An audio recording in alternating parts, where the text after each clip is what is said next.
The hum of the room was a low, predatory thing.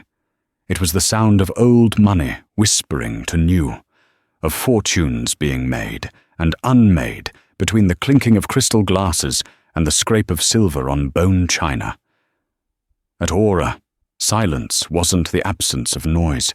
It was the presence of power. And right now, that power was suffocating. 3 seconds ago, Kenji Tanaka, a man whose quietest whim could shake the foundations of the global tech industry, had spoken. He hadn't raised his voice. He hadn't gestured wildly. He had simply set down his porcelain teacup, looked at the restaurant's preening general manager with eyes as placid and deep as a winter lake, and uttered a single, flowing sentence in formal, poetic Japanese. Arthur Finch, the manager, whose smile was as expensive and artificial as the veneers on his teeth, froze. His face, usually a mask of smug control, slackened into a rictus of pure panic.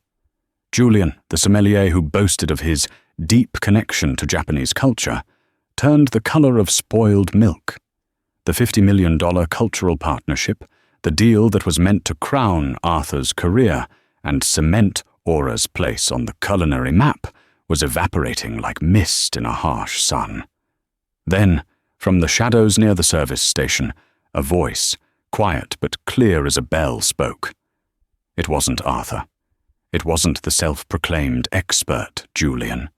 It was Clara, the girl they all called the Ghost, the one who polished the silverware and refilled water glasses with such unobtrusive efficiency that most patrons never even saw her face. She answered him, in Japanese, and when the reclusive billionaire turned his gaze upon her, the look on his face didn't just stop the room. It shattered the very illusion Aura was built upon. Aura was not a restaurant. It was a monument to arrogance. Perched on the 50th floor of a gleaming steel and glass needle that pierced the city's clouds, it sold a view of the world to people who already owned it. Its patrons consumed morsels of food, so artfully arranged they resembled jewelry, paying prices that could have fed a family for a year. Clara Evans knew this intimately. The cost of a single tasting menu was more than the monthly payment on her late grandmother's crushing medical debt. Clara adjusted the crisp collar of her server's uniform, a stark black and white that felt more like a prison garment than work attire. She was 24, but the exhaustion in her deep brown eyes belonged to someone much older, someone who had learned too early that life was a series of ledgers where the debits always outweighed the credits. Her dark hair was pulled back into a tight regulation bun, a severe style that emphasized the delicate, determined line of her jaw. She wore a small, silver locket, a simple oval that she unconsciously touched whenever stress tightened its icy grip around her chest. Inside was a tiny, faded photograph of her grandmother, her Oba-chan. "Evans, did you polish that silverware or just breathe on it?" The voice was a nasal sneer, a sound that set Clara's teeth on edge. She didn't need to look up. Arthur Finch. Arthur was a man sculpted from mediocrity and ambition. He was of average height, with meticulously coiffed hair that was starting to thin at the crown, a fact he tried to hide with expensive styling products that left a cloying scent in his wake. He wore suits that cost more than Clara's car, but he wore them like a costume, the fabric unable to conceal the petty cruelty of the man inside. He didn't manage his staff. He ruled them like a petty tyrant in a kingdom of tablecloths and tasting spoons. Clara glanced at the tray of forks in her hands, each one gleaming under the track lighting. "I've gone over them 3 times, Mr. Finch. They're spotless." "Don't you dare talk back to me," Arthur snapped. He snatched a fork from the tray, holding it inches from his eye. "I see a smudge, a ghost of a fingerprint. Do you know who is coming here tonight, Evans? Kenji Tanaka, not some tech bro upstart. We're talking old-world, legacy-level wealth. A man like that can detect imperfection from a mile away. His entire philosophy is based on it. I want him to see his own refined reflection in this fork, not the ghost of your poverty." Clara bit down on the inside of her cheek, the metallic taste of blood, a familiar companion. She couldn't afford to lose this job. The final notice from the hospital was tucked into her purse, a stark white reminder of the $50,000 that stood between her and financial ruin, the cost of a 2-year battle with cancer that her grandmother had ultimately lost. This job, this soul-crushing, humiliating job, was the only thing keeping the debt collectors at bay. "Yes, Mr. Finch," she murmured, her voice barely audible. "Good. And for God's sake, stay in the background tonight," Arthur warned, leaning in closer. His cologne was overpowering, a synthetic blend of sandalwood and desperation. "Tonight is the most important night in this restaurant's history. Mr. Tanaka is looking for a U.S. partner for his new cultural foundation. He's investing $50 million to start. If he chooses us, I become a legend. If he doesn't, well, let's just say I have a very long memory for failures, and you, my dear, are already on my list." He turned on his polished heel and glided towards the wine cellar, where Julian Vance was decanting a bottle of red wine with a flourish that was more theatrical than practical. Julian was the restaurant's sommelier, and in his own mind, a cultural savant. He was handsome in a slick, commercial way, with a practiced smile and an air of unearned authority. He'd taken a 2-week tour of Japan last summer and had come back convinced he was an expert. "Arthur, my friend," Julian boomed, holding the decanter to the light, "is our guest of honor soon to arrive? I've been practicing my greetings. Konbanwa, Tanaka-sama. O genki desu ka?" He butchered the pronunciation, turning a polite greeting into a garbled mess. Arthur's face softened into a conspiratorial grin. "He'll be impressed, Julian.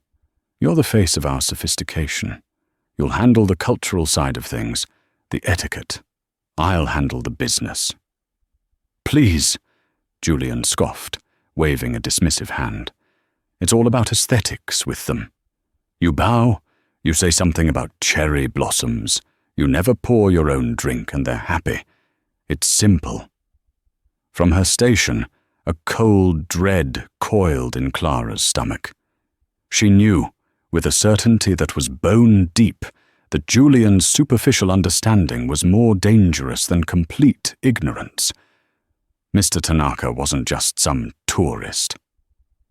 "He's not just looking for aesthetics," Clara said, her voice quiet but firm. She couldn't stop herself.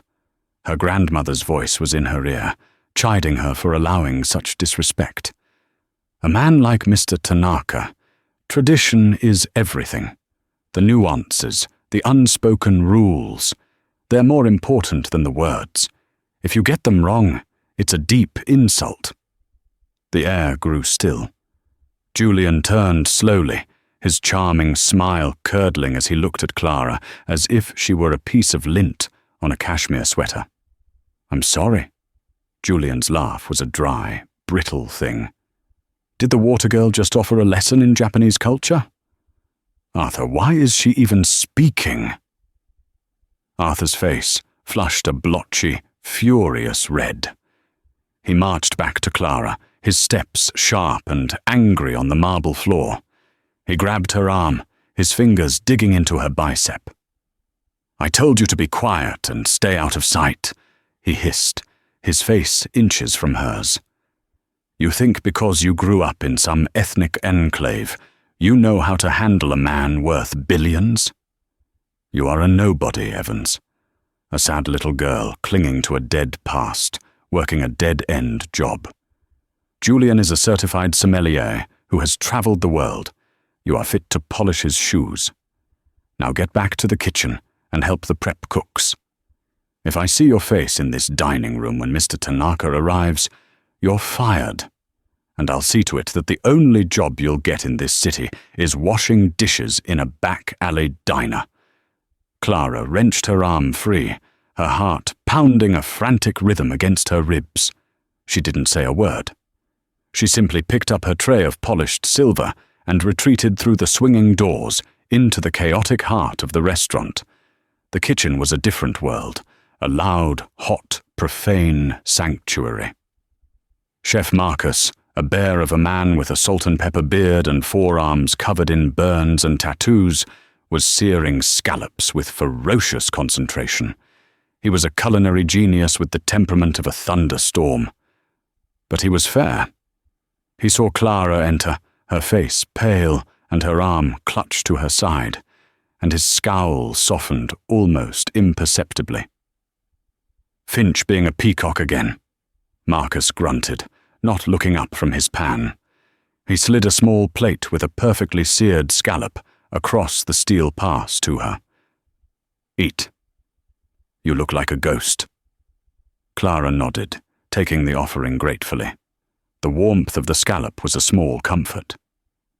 "He's putting everything on Julian for the Tanaka meeting." Marcus snorted, a sound like gravel grinding. "Julian? God help us. That clown thinks Wasabi is a fashion designer. If Tanaka speaks a word of actual Japanese, we're sunk." Clara leaned against the counter, chewing slowly.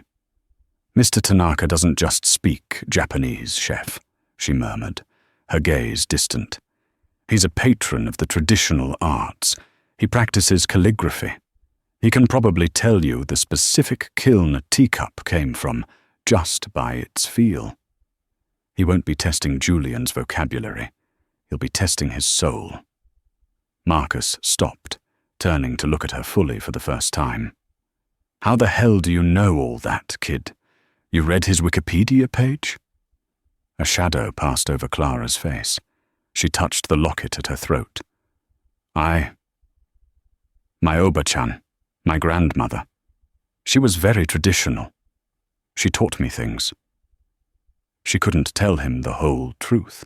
She couldn't explain that she had grown up in a home where Japanese was spoken more than English, that her grandmother, a stern but loving woman who was a master of the tea ceremony and ikebana, had drilled her relentlessly in the old ways.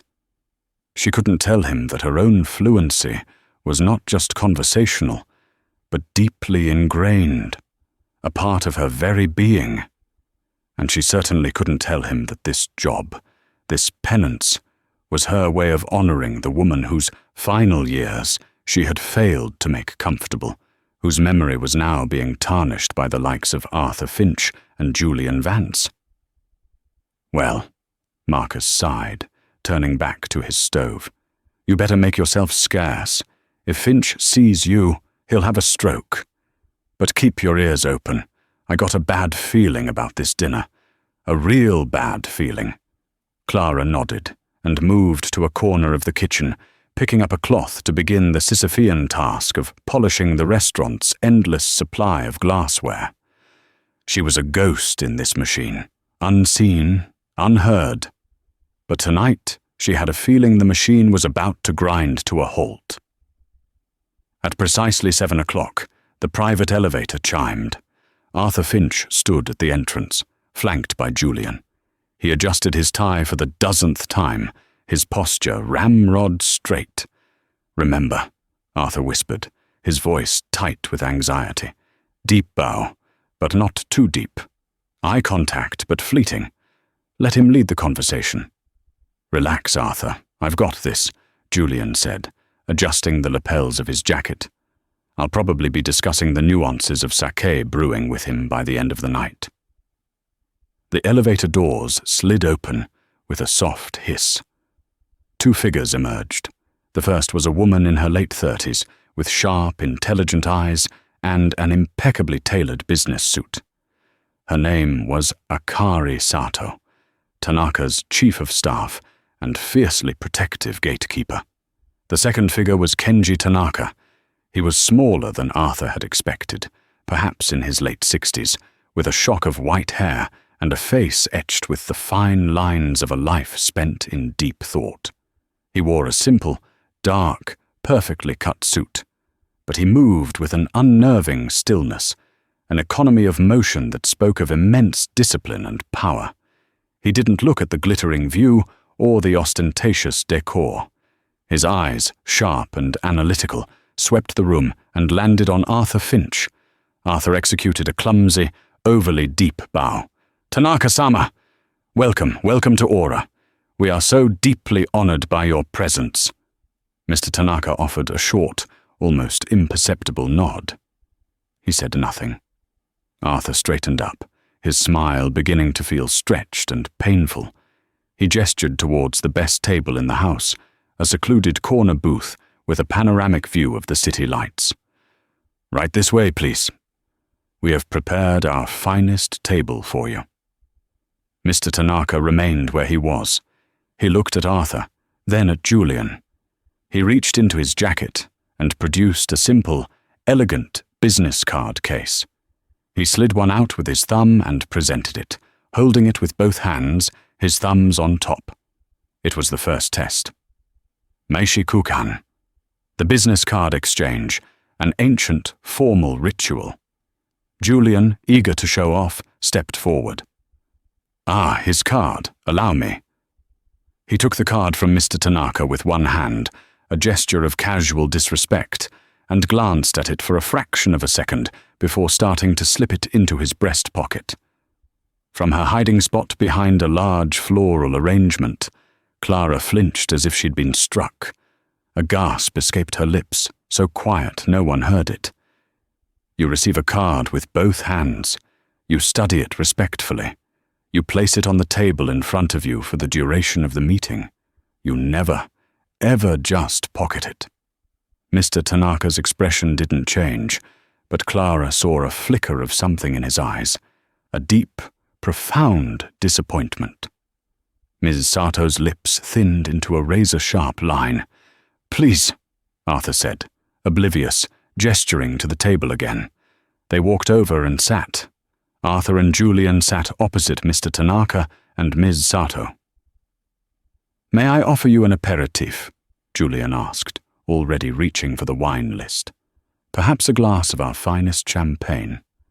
Mr. Tanaka gently raised a hand. "Thank you. But no, I would prefer some tea. Gyokuro, if you have it. Brewed at 60 degrees Celsius, please." The second test. Not just any tea, but the highest grade of Japanese green tea, famously difficult to brew correctly. Too hot and it becomes bitter. Too cold and the flavor doesn't unfold. 60 degrees was precise. It was the request of a true connoisseur. Julian's confident smile faltered for the first time. "Gyokuro? Ah, yes, of course. Our finest imperial green tea. One moment." He scurried away towards the kitchen. Clara saw him corner one of the line cooks. "Hey, where do we keep the fancy Japanese tea?" he hissed. The cook pointed to a tin of generic, high-grade sencha. Julian grabbed it, brewed it with boiling water from the coffee machine, and returned to the table, pouring the steaming, bitter liquid into a delicate cup. "Your gyokuro, Tanaka-sama," he said with a flourish. Mr. Tanaka lifted the cup. He didn't drink. He simply observed the color of the liquid, the steam rising too aggressively from its surface. He set it down. "Interesting," he said, his voice flat. He then turned his full attention to Arthur. "Mr. Finch, your restaurant is beautiful, but beauty without substance is mere decoration. My foundation seeks to preserve things of substance, of authenticity. Tell me, what is the soul of this place?" "The soul, Your Excellency?" Arthur floundered, caught off guard. "The soul is excellence. It's the finest ingredients, the best service, the most exclusive experience money can buy." Mr. Tanaka's gaze was unwavering. "Money cannot buy a soul, Mr. Finch. It can only purchase a very convincing imitation." He pushed the untouched teacup a few inches away from him. He folded his hands on the table. And then he switched to Japanese. The language that flowed from him was not the simple Japanese of tour guides and anime. It was deep, formal, laced with metaphor and classical grammar. It was the language of poets and emperors. Chutho no hou no shama no riruhare no eiji wo kudasai. Jie ga nai hito no tame no ie no kyoku. Hatsudoke no ato no yama no nagare no aji o kudasai. Ie ga nai hito no tame no ie no kyoku. The silence that followed was absolute. Arthur and Julian stared at him, their faces blank canvases of incomprehension. The words had washed over them, meaningless, beautiful, and terrifying. Julian laughed nervously. What a charming turn of phrase. Such a poetic language. I'm afraid I didn't quite catch that. Mr. Tanaka's expression remained unchanged. He did not repeat it in English. He simply waited. The test had been given. The soul of the restaurant was being weighed, and it was being found wanting. Arthur looked at Julian, his eyes screaming for help. Julian just shrugged, his face slick with sweat.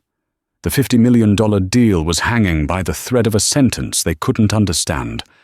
Arthur began to hyperventilate. He saw it all slipping away. The promotion, the bonus, the respect.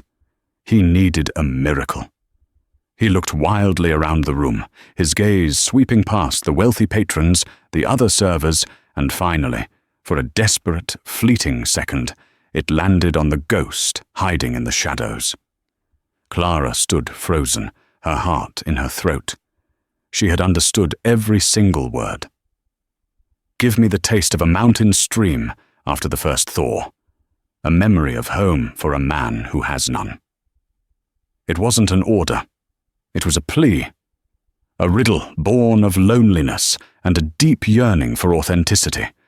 And she knew, with absolute certainty, what the answer was. Arthur shoved his chair back and grabbed Julian by the arm, dragging him towards the kitchen with a brutal urgency. "You useless fraud!" he shrieked the moment the swinging doors closed behind them, his voice a raw, panicked whisper that carried through the kitchen. "You said you knew the language. You said you could handle this." How was I supposed to know he was going to speak in riddles? Julian shot back, his face white with fear and fury. "He's doing this on purpose. He's trying to humiliate us." "I don't care," Arthur roared, his voice cracking. "Fix it. Go out there. Apologize. Tell him the chef has prepared a special truffle-infused whatever. Just say something." "I can't," Julian wailed, running his hands through his perfectly styled hair, messing it up.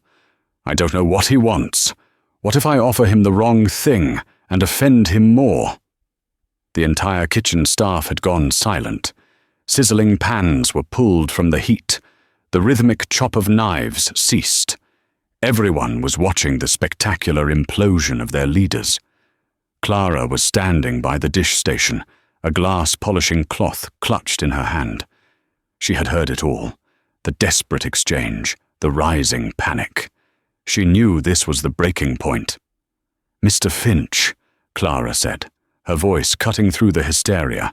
It wasn't loud, but it was so calm and steady that it commanded attention. "Not now, Evans," Arthur screamed, spinning on her. "Can't you see I'm trying to save this restaurant from your collective incompetence?" "I can help," Clara said, taking a step forward. The oversized black uniform couldn't hide the sudden steel in her spine. Arthur stared at her, his expression a mixture of rage and utter disbelief. "You? The silverware polisher? What are you going to do? Go out there and offer him a glass of water?" "I understood him," Clara said, her voice gaining strength. "I know what he asked for." Arthur froze. He looked at Clara, truly looked at her. For the first time, he saw the quiet intensity in her eyes, the complete lack of fear. He looked at Julian, who was now just a quivering mess of excuses. "How?" Arthur breathed. "How could you possibly know what he said?" Because I speak Japanese, Clara stated simply. Not just a few phrases from a travel guide. I speak it. He's not asking for an item on the menu. He's asking for a feeling. He's asking for comfort. He's asking for ochazuke. Ocha what? Arthur barked. Chef Marcus, who had been watching silently from his station, spoke up, his voice a low rumble. Ochazuke. It's a peasant dish. Rice with green tea poured over it. Some pickles, maybe a bit of salmon. He looked at Clara, his eyes narrowed with a new respect. Is that really what a billionaire wants? He's not testing our menu. He's testing our humanity, Clara insisted, her gaze locked on Arthur. He feels like he has no home, and he wants a memory of one. If you send Julian back out there with a lobster tail covered in gold leaf, he will stand up and walk out that door. I guarantee it. Arthur stared at her, his mind racing. He was trapped. On one side was the whimpering, useless Julian. On the other was this quiet, intense girl in a cheap uniform who was speaking with an impossible certainty. He could hear the silence from the dining room, a heavy, expectant void that felt like a ticking clock. Mr. Tanaka was waiting. Marcus, Arthur finally choked out, his voice raspy. Give her a clean jacket, now. He turned to Clara, his eyes filled with a venomous desperation. Evans, fix your hair. Wipe that smudge of dirt off your cheek. If you embarrass me, if you are wrong about this, I will not just fire you. I will ruin you. You've already tried, Clara whispered back, her voice devoid of fear. Get out of my way. Marcus threw a fresh white server's jacket at her. She caught it, stripped off her own black vest, and quickly buttoned the clean one over her shirt. It was a little loose in the shoulders, but it was immaculate. She quickly undid her bun, letting her dark hair fall to her shoulders, and tucked it behind her ears. She splashed some water on her face, took a deep, steadying breath, and pushed past Arthur. She was no longer Clara the ghost. She was Clara Evans, granddaughter of Emmy Evans, and she was walking into battle armed with a memory and a bowl of rice. She pushed through the swinging doors and stepped back into the silent, frozen theater of the dining room. Mr. Tanaka and Ms. Sato were not standing, but the tension at their table was palpable. They were on the verge of leaving. Clara didn't rush. She walked with a calm, measured grace. She approached the table, stopping a respectful 5 feet away. She didn't look at Arthur, who was hovering by the kitchen door like a vulture. She looked directly at Kenji Tanaka. She bowed. It wasn't the deep, clumsy bow of a subordinate, but the precise, elegant, 45-degree bow of someone who understood its meaning. Tianzhong-yang, dabian otai tasei itashimashita, she said, her voice clear and her pronunciation flawless. Tanaka-sama, taihen omatase itashimashita. Mr. Tanaka, my deepest apologies for the long wait. Taijo de wa, あなたの心のおにらぎに愛するものを準備していました。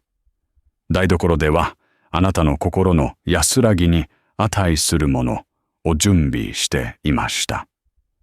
The kitchen was preparing something worthy of your heart's peace. The room seemed to collectively hold its breath. Kenji Tanaka, who had been staring out at the city lights with a look of weary resignation, slowly turned his head. His dark eyes, which had been flat and unreadable, widened almost imperceptibly.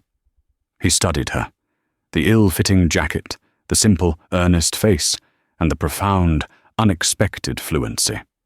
He sat up straighter. "Anata wa?" he asked, his voice low and laced with a deep curiosity. "Anata wa? And you are?" "Kurara-to-shen shimasu. Oshie suru tame ni nagorimashita," she replied, maintaining eye contact as she straightened from her bow. "Kurara to moshimasu. Otsukai suru tame ni mairimashita. My name is Clara. I am here to serve you." A smile touched the corner of Mr. Tanaka's mouth. It was not a smile of amusement. It was a smile of intrigue. "So," he said, switching to perfect, unaccented English, startling Arthur and Julian. "The walls have ears and they speak my mother tongue. Very well, Clara. Let us see if your kitchen can deliver on the promise your words have made." He gestured for her to proceed. The test wasn't over. It had just begun. Clara turned and walked back into the kitchen, her steps sure and swift.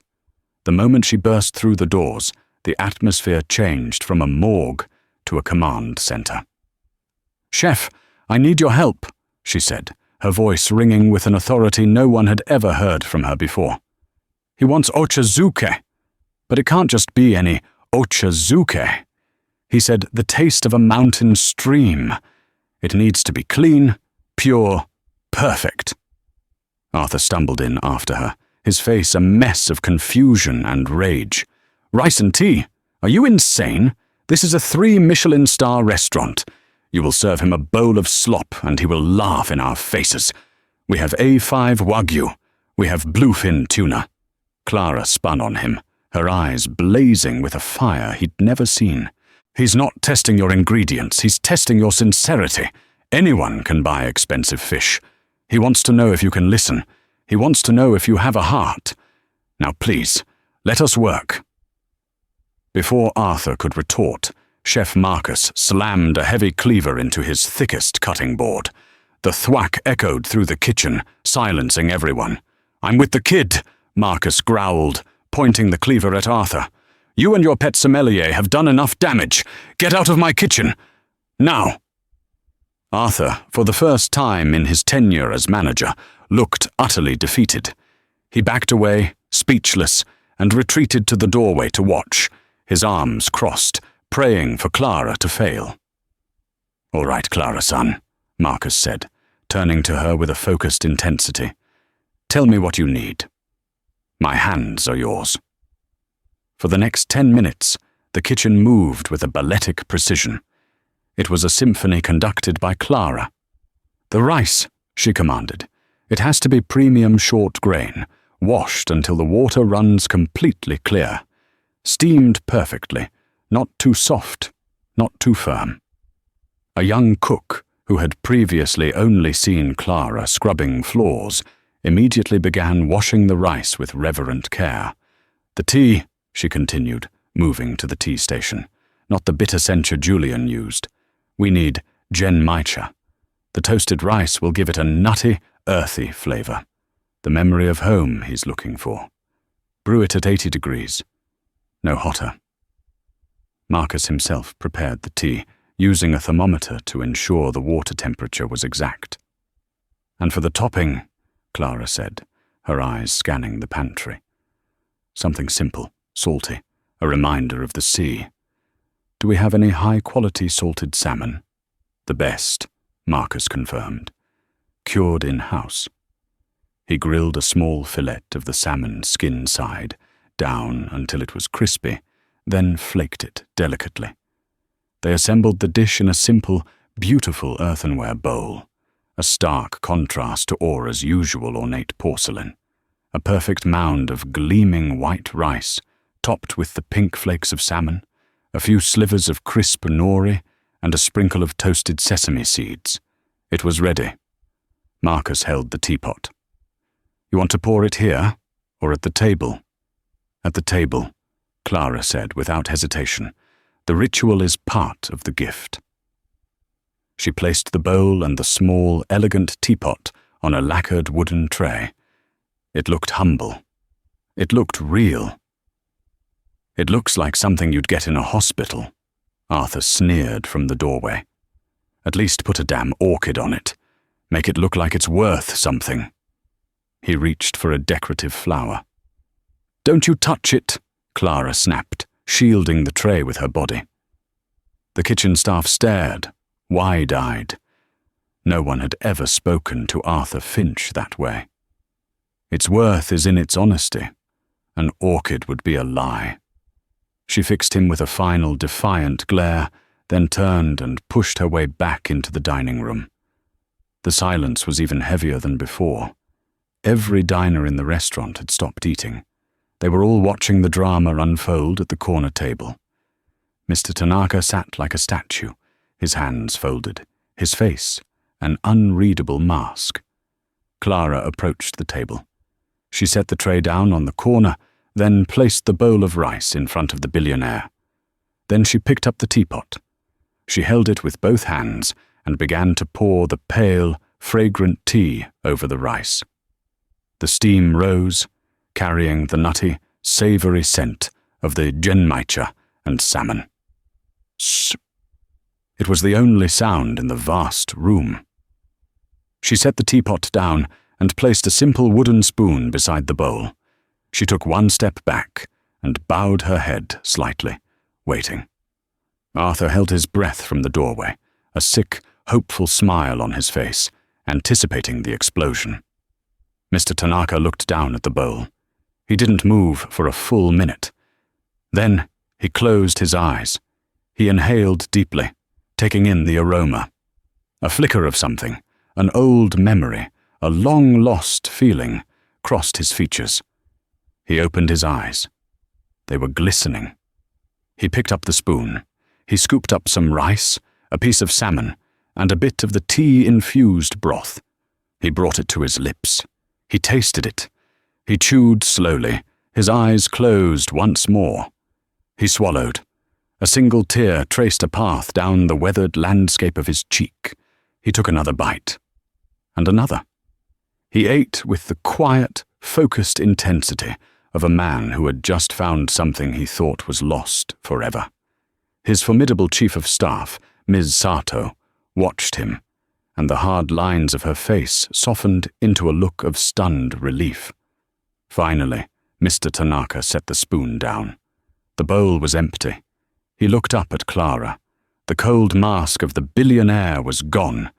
In its place was the face of a man, vulnerable and profoundly grateful. "Shinomu ga kore o tsukutte kuremashita," he said, his voice thick with emotion. "Watashi no haha ga kore o tsukutte kuremashita." My mother used to make this for me. He switched back to English, his voice now carrying a warmth that filled the room. "When I was a boy, growing up in a small village in the mountains after the war, we had very little. But we had rice, we had tea, and on special days, my mother would make this. It tastes exactly as I remember." He stood up. The entire restaurant was watching, mesmerized. "Mr. Finch!" Mr. Tanaka called out. Arthur scurried over, his face a mess of confusion. He had seen the tear and assumed the worst. "Your Excellency, I am so sorry. This was not my—" "Stop," Mr. Tanaka said. The command was quiet, but it had the force of a thunderclap. "Do not lie to me again. I watched you. I heard you from the kitchen doorway. You wanted to decorate this dish with a flower. You wanted to sell me an illusion." Arthur turned white. I only wanted what was best, for you wanted to impress me with what you think has value," Mr. Tanaka corrected him, his voice turning cold as steel. "Money. Exclusivity. But this young woman, she impressed me with what has true value. Empathy, understanding, truth." He turned his gaze back to Clara. "Clara, that is your name?" "Yes, sir." "You are not just a waitress, are you?" Clara hesitated. She looked at Arthur, who was glaring at her with a look of pure hatred. But then she thought of her Oba-chan, of the lessons in dignity and honor. "I am a waitress, sir," she said, her voice clear and proud. "But I am also my grandmother's granddaughter." Mr. Tanaka nodded slowly. "Legacy. Another quality that cannot be bought." He reached into his inner jacket pocket and pulled out a thick, leather-bound folder. He placed it on the table. "Mr. Finch," Mr. Tanaka said, "I am ready to sign the agreement. This meal has convinced me that this establishment has a soul, buried though it may be under a mountain of arrogance." Arthur's eyes nearly bulged out of his head. He saw his victory snatched from the jaws of defeat. "Oh, thank you, Your Excellency. You will not regret it." "I am sure I won't," Mr. Tanaka said smoothly. "But my contracts are, of course, drafted by my legal team in Tokyo. They are in Japanese. I trust, as a manager of a world-class establishment that caters to an international clientele, this will not be a problem." Arthur stared at the sheaf of papers, covered in elegant, indecipherable characters.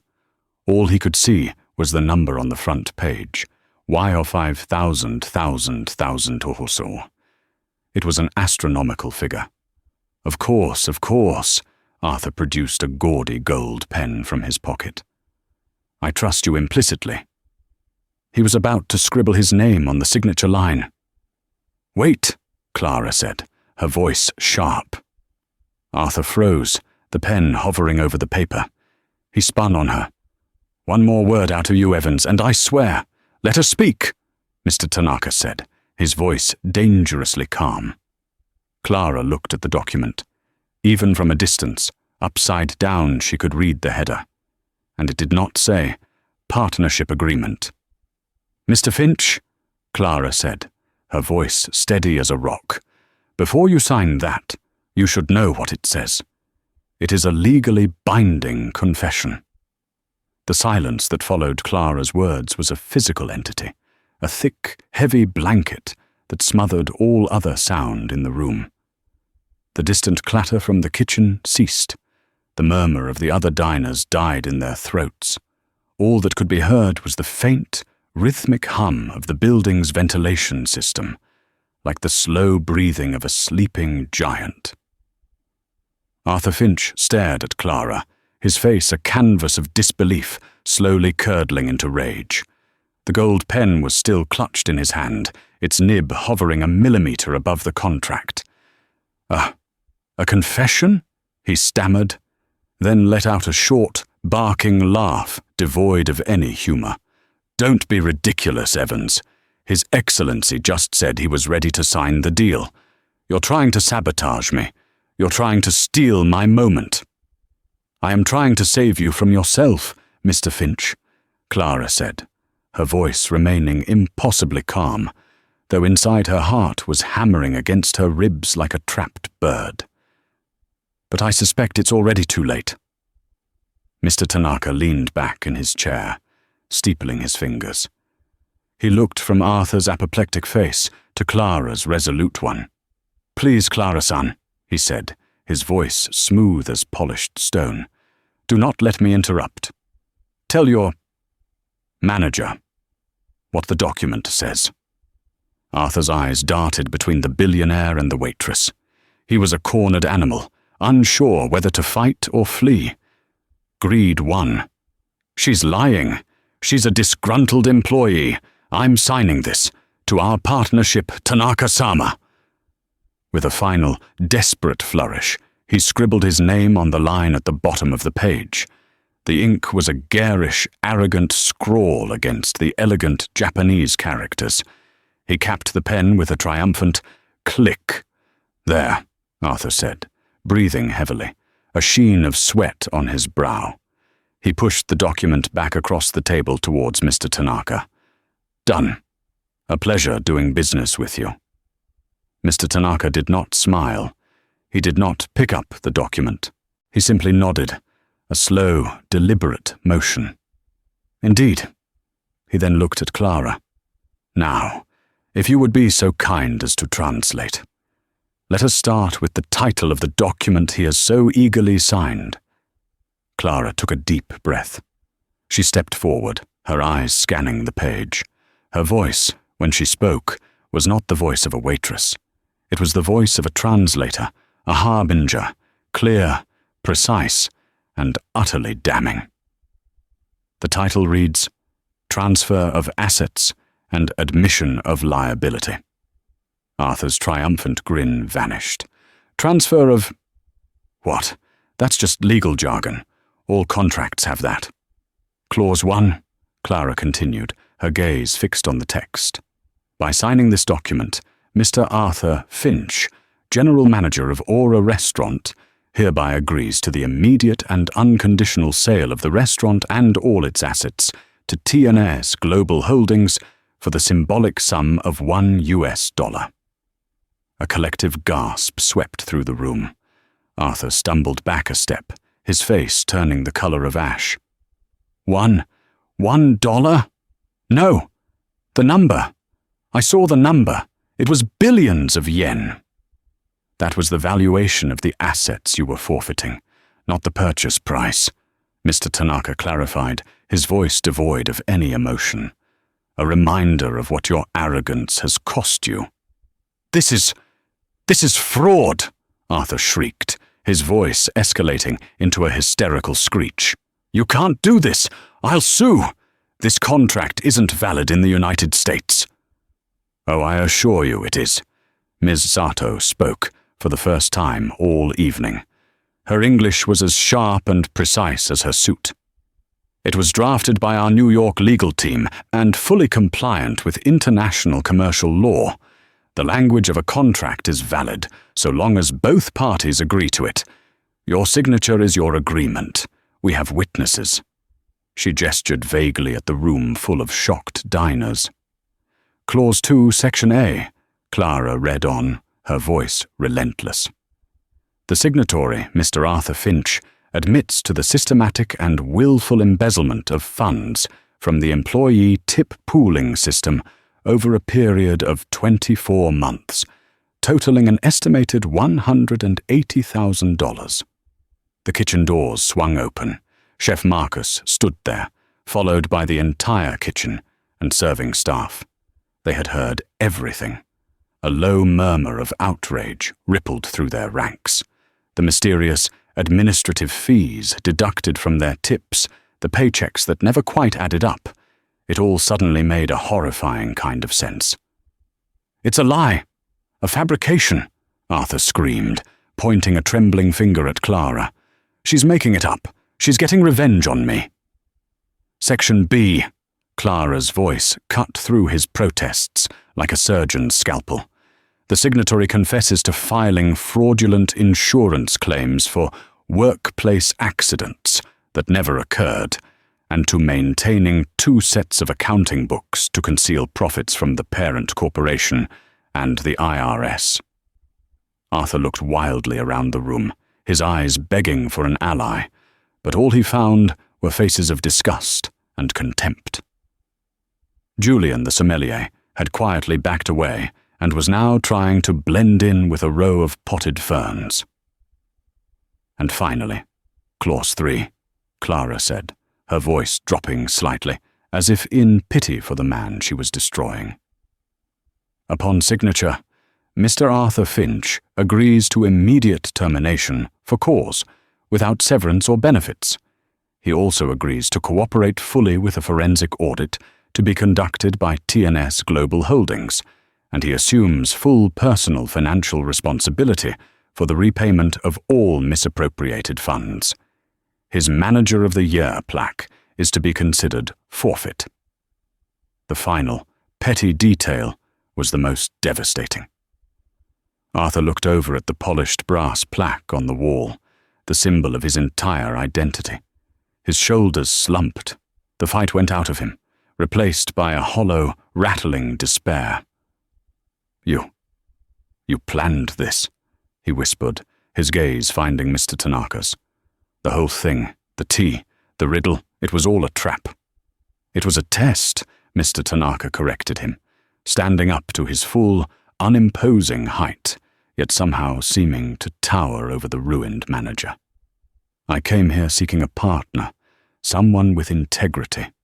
My team's initial background check on your establishment raised red flags, financial discrepancies, high employee turnover. I needed to see the character of the man in charge. I gave you every opportunity to be honest, to admit you didn't understand, to rely on the hidden talents of your staff. He gestured towards Clara. But you chose arrogance. You chose deceit. You chose to belittle the one person in this room who held the key to your salvation. You are not a leader, Mr. Finch. You are a parasite, and I have no place for parasites in my ventures." With a slight nod from Mr. Tanaka, two large, stone-faced men in dark suits who had been dining quietly at a nearby table stood up. They were not restaurant patrons. They were security. They moved towards Arthur, their steps silent and purposeful. "No, please," Arthur whimpered as they each took an arm. He looked at Clara, his eyes filled not with hatred anymore, but with a pathetic, desperate plea. "Clara, tell them it was a mistake." Clara looked at him, at the man who had humiliated her, threatened her, and tried to crush her spirit. She felt a flicker of pity, but it was quickly extinguished by the memory of her grandmother's locket and the mountain of debt he had been so gleeful about. "A mistake is spilling wine on a tablecloth, Mr. Finch," she said, her voice quiet but firm. "What you did was a choice. Many choices." As the security men escorted the sobbing, broken man towards the elevator, a strange thing happened. One of the young busboys started to clap. It was a slow, tentative sound. Then a dishwasher from the kitchen joined in.